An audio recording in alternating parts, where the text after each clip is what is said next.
Hi friends, എല്ലാവർക്കും kitchen മിസ്റ്ററിയുടെ പുതിയൊരു വീഡിയോയിലേക്ക് സ്വാഗതം. അപ്പോൾ ഇന്ന് നമ്മൾ ഉണ്ടാക്കാൻ പോകുന്നത് ബീഫ് ലാച്ച പക്കോറ എന്ന് പറയുന്നൊരു വിഭവമാണ്.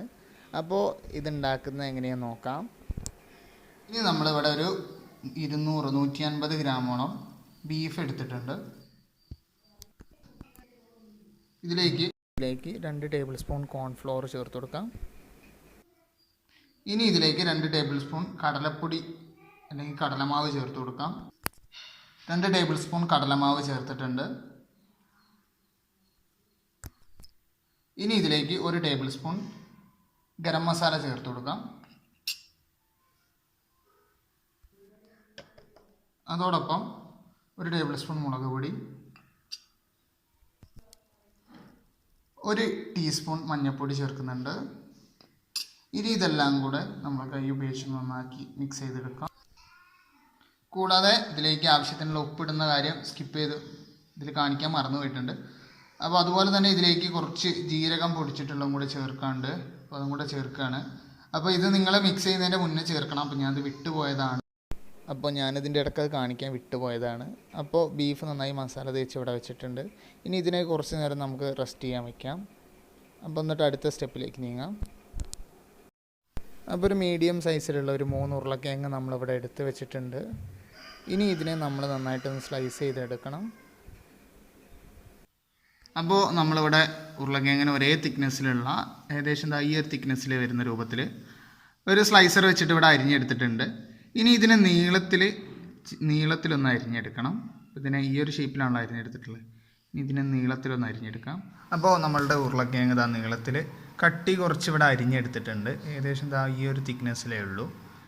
ഇനി ഇതിലേക്ക് വേണ്ടിയിട്ടുള്ള മസാല നമുക്ക് തയ്യാറാക്കാം. അപ്പോൾ നമ്മളിവിടെ ഒരു ബൗൾ എടുത്തിട്ടുണ്ട്. ഈ ബൗളിലേക്ക് നമ്മൾ നേരത്തെ അരിഞ്ഞ് വെച്ചിട്ടുള്ള ഉരുളക്കിഴങ്ങ് ഇട്ട് കൊടുക്കാം.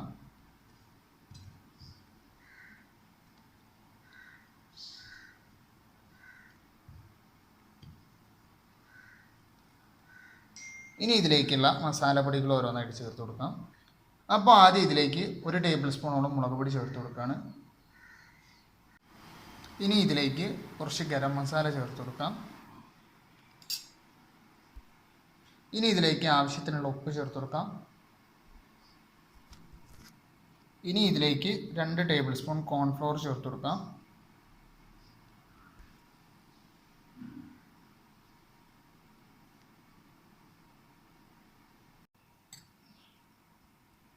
കൂടാതെ 1 ടേബിൾ സ്പൂണോളം കുരുമുളക് പൊടി കൂടെ ചേർത്ത് കൊടുക്കാം. ഇനി ഇതിനെ കൈ ഉപയോഗിച്ച് നന്നാക്കി ഒന്ന് മിക്സ് ചെയ്തെടുക്കണം. അപ്പോൾ നമ്മളിവിടെ നന്നാക്കി കുഴച്ചെടുത്തിട്ടുണ്ട്. ഇനി ഇതിനെ നമുക്കിവിടെ മാറ്റി വയ്ക്കാം.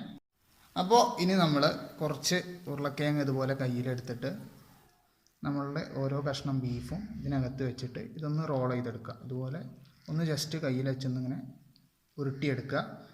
ഇനി ഇതിനെ നമുക്ക് എണ്ണയിലിട്ട് പൊരിച്ചു വരാം. അതല്ല, ഇങ്ങനെ സ്റ്റോർ ചെയ്യുന്നവർക്ക് ഇതിന് ഏകദേശം 2 ആഴ്ചയോളം ഫ്രിഡ്ജിൽ സ്റ്റോർ ചെയ്ത് വെക്കാൻ പറ്റും. അപ്പോൾ ഇനി നമുക്കിത് ബാക്കിയുള്ളതും കൂടെ സെറ്റ് ചെയ്തിട്ട് പൊരിച്ചെടുക്കാം. നമ്മുടെ എണ്ണ ചൂടായതിലേക്ക് ഓരോന്ന് പയ്യെ ഇറക്കി വെച്ച് കൊടുക്കുകയാണ്. എണ്ണ ലോ ഫ്ലെയിമിൽ ഇട്ടിട്ട് വേണം ഇത് പൊരിച്ച് കോരാനായിട്ട്. കാരണം ഇതിൻ്റെ ഉള്ളിലുള്ള ബീഫും കൂടെ വെന്ത് കിട്ടണം എന്നുള്ളത് കൊണ്ടാണ് എണ്ണ ലോ ഫ്ലെയിമിൽ വെക്കണം എന്ന് പറയുന്നത്.